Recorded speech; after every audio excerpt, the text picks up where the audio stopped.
Hi, this is Mohammed Muzammil, and I'll be presenting a summary on multimodal unsupervised image-to-image translation. Image-to-image translation is taking an image from one domain, transforming them so they have the characteristics of images from another domain. So below figure shows an image translator which converts a summer image into a winter image by retaining all the characteristics of the input.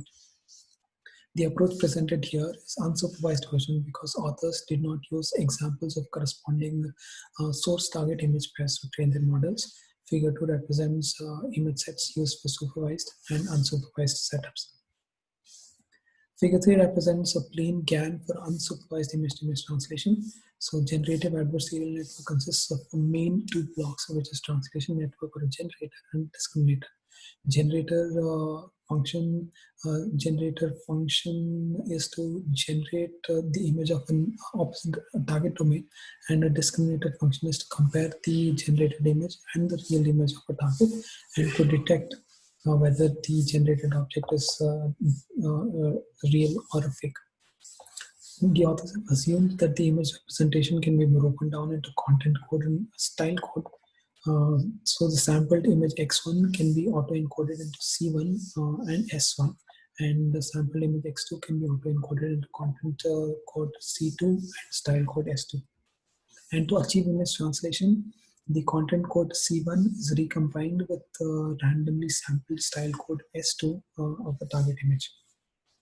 The proposed model by the author consists of encoder-decoder structure for each domain, and the translation is performed by swapping the encoder-decoder pairs from both the domains. As shown in the figure, the input image is passed through the content encoder and style encoder, and the content code and style code are fed to a decoder which regenerates the original image. And the downsampling consists of multi-layer CNN, multi-layers of styled CNN, followed by instance normalization and further processing the residual layers. And the style encoder consists of downsampling followed by global pooling in FSAID. There is no instance normalization in order to retain the mean and variance values, which carries the style information. And the related works, some of the models that are related to MUnit are normal GAN, conditional GAN, which are networks which learn the mapping from input image to an output image, and they also learn a loss function to train this mapping, and a framework called unsupervised image translation, which is based on normal GANs and variational autoencoders, and a state-of-the-art supervised image translation model called bicycle GAN, which is hybrid implementation.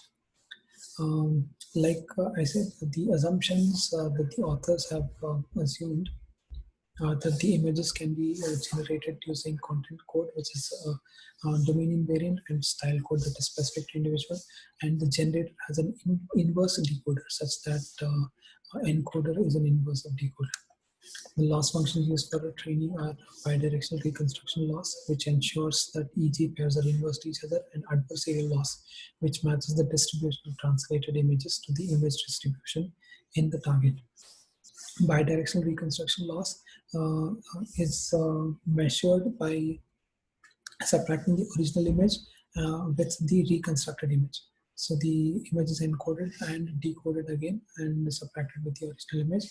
And latent reconstruction is measured by subtracting the content code with the content code of the reconstructed image or the translated image. Latent construction of style code S2 is measured by subtracting S2 with the S2 extracted by the translated image. And adversarial loss, the images generated by models should be indistinguishable from the real images in the target domain, and adversarial loss is used to ensure this. And D2 here in adversarial loss function represents discriminator, which ensures which basically compares the output of a discriminator output of the target image and the reconstructed image. And the total loss is a min-max function where the idea is to minimize the losses due to encoder and decoder and maximize the losses due to discriminator. And the total loss function has weights called lambda x, lambda c, and lambda s, which are weights that control the importance of the reconstruction term. The way the outputs are evaluated are based on the human preference. The input-output pairs are analyzed by humans to determine which method produces best desired results, and the translation diversity is measured by a metric called LP-IPS, which is learned perceptual image patch similarity, and this evaluates the distance between image patches. Higher value means they're more different compared to each other, and lower value means they're similar. And the third metric is a modified version of inception score, which is called as conditional inception score. And this takes a list of images and returns a single floating point number, which measures two things simultaneously: how varied the images are with respect to each other, and how distinctively they look compared to something which is seen naturally. A higher score is better, and it means that GAN can generate many different distinct images.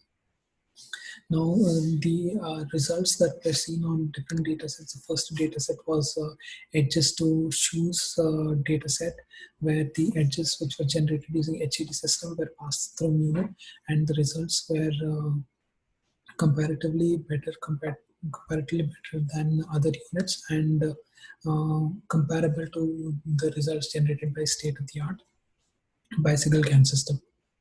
And the second data set which was used for testing was animal image translation, images from 3 categories or domains, including house cats, big cats, and dogs.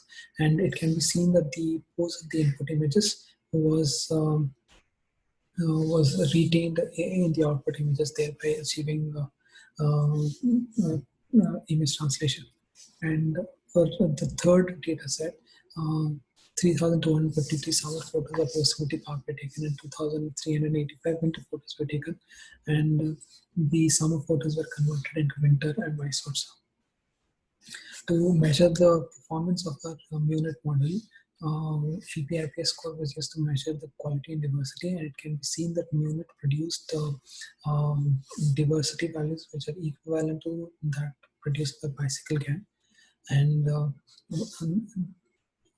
important observation here is that the values of quality and diversity decreased significantly when image reconstruction loss or latent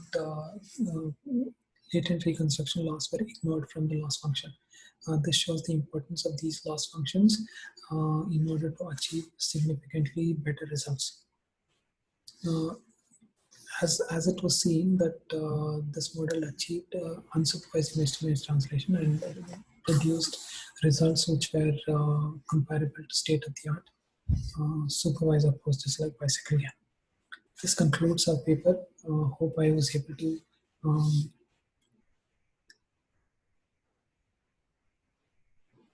hope I was able to explain this in detail, and thank you so much for listening. Thank you so much for your time.